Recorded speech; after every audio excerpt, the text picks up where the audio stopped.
अस्सलाम वालेकुम। आज हम फैक्टर्स अफेक्टिंग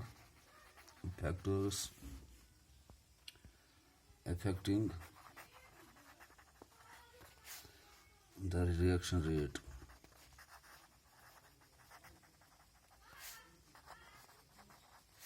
यानी वो कौन से फैक्टर्स है जिससे रेट ऑफ रिएक्शन इफेक्ट होता है।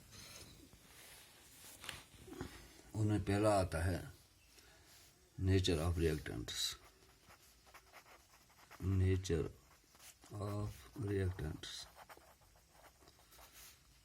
रिएक्टेंट्स का नेचर कैसा होना चाहिए। चूँकि रिएक्टेंट्स दो तरह के होंगे, एक को आयोनिक रिएक्टेंट्स,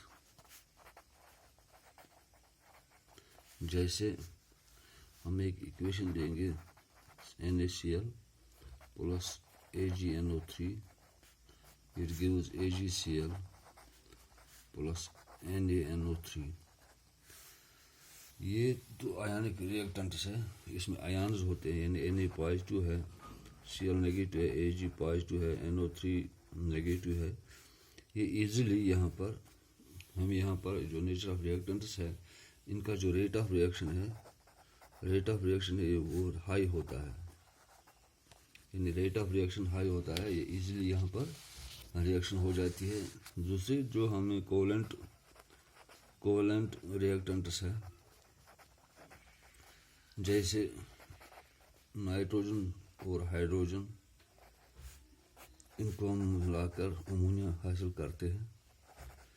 यहाँ पर जो नाइट्रोजन है वो ट्रिपल बॉन्डिंग है इसमें, और हाइड्रोजन में सिंगल बॉन्डिंग है।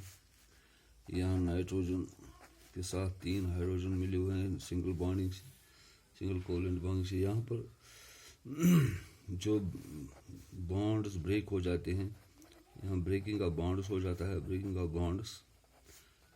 यहाँ बॉन्ड्स आर फॉर्म्ड,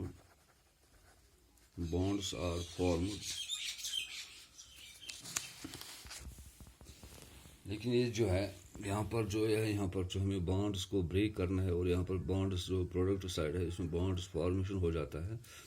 ये एक टाइम टेकिंग प्रोसेस है, इसमें टाइम लगता है। यहाँ पर जो होता है ये तो ऑलरेडी ऐसे हमें आयन्स में मिलते हैं, और ये जो चूँकि आयनिक रिएक्टेंट्स है, ये यहाँ पर टाइम कम लगता है रिएक्शन होने में, रिएक्शन का प्रोसेस होने में, इसलिए यहाँ पर रेट ऑफ रिएक्शन जो है वो बहुत हाई होता है।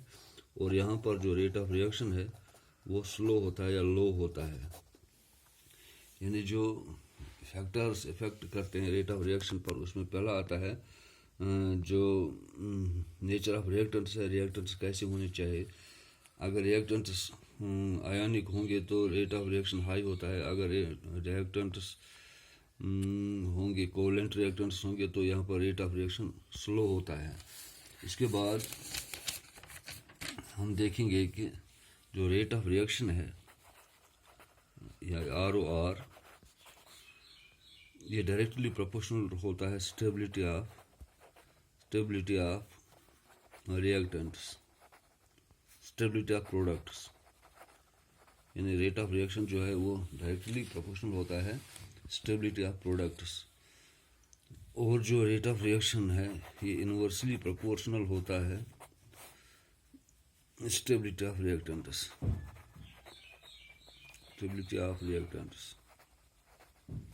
यानी यहाँ पर जो दो चीज़ें हमें आती है, जो रेट ऑफ रिएक्शन है वो स्टेबिलिटी ऑफ डायरेक्टली प्रोपोर्शनल होता है स्टेबिलिटी ऑफ प्रोडक्ट्स, और जो रेट ऑफ रिएक्शन है वो इन्वर्सली प्रोपोर्शनल होता है स्टेबिलिटी ऑफ रिएक्टेंट्स।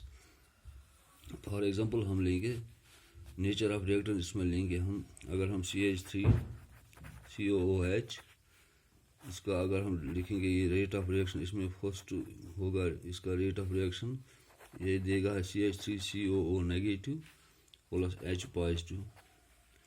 यहाँ पर ये हो गया CH3CO negative plus H positive. यहाँ पर जो प्रोडक्ट बनता है ये अनस्टेबल होता है। दूसरा अगर हम लेंगे HCOH, रेट ऑफ रिएक्शन अगर इसका हम सेकंड लिखेंगे,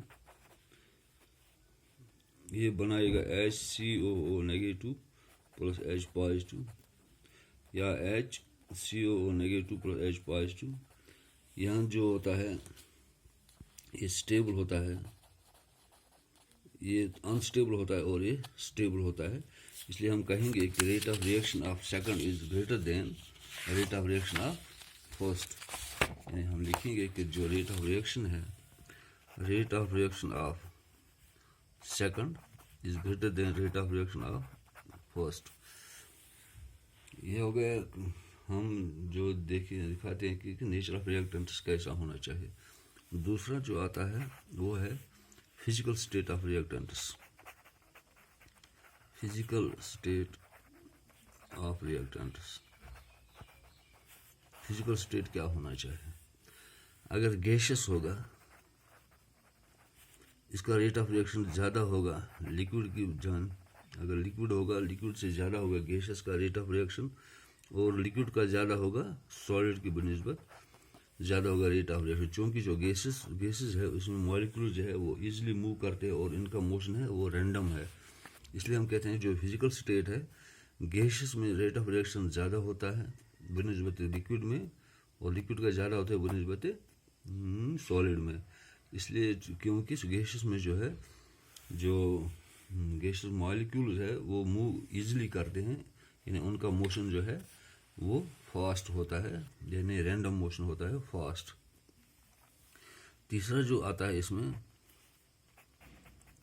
तीसरा जो है वो है surface area of reactants. Surface area of reactants, यानी सरफेस एरिया रिएक्टेंट्स में कैसा होना चाहिए। अगर सॉलिड स्टेट में होंगे तो रेट ऑफ रिएक्शन जो होता है वो डायरेक्टली प्रोपोर्शनल होता है सरफेस एरिया ऑफ रिएक्टेंट्स। जैसे हम देखते हैं कि अगर हम शुगर को डिज़ोल्व करेंगे चाय में तो इसका डिसोल्यूशन जो होगा वो फास्ट होगा इन टी। इसलिए हम कहेंगे चूँकि जो जितना सरफेस एरिया होगा, तो रेट ऑफ रिएक्शन जो है वो तो डायरेक्टली प्रोपोर्शनल होगा surface area of the reactants. ये हो गया ये तीन। अब उसके बाद चौथा आता है intensity of light. Intensity of light, जो इंटेंसिटी ऑफ लाइट है ये हम अगले वीडियो में आपसे डिस्कस करेंगे।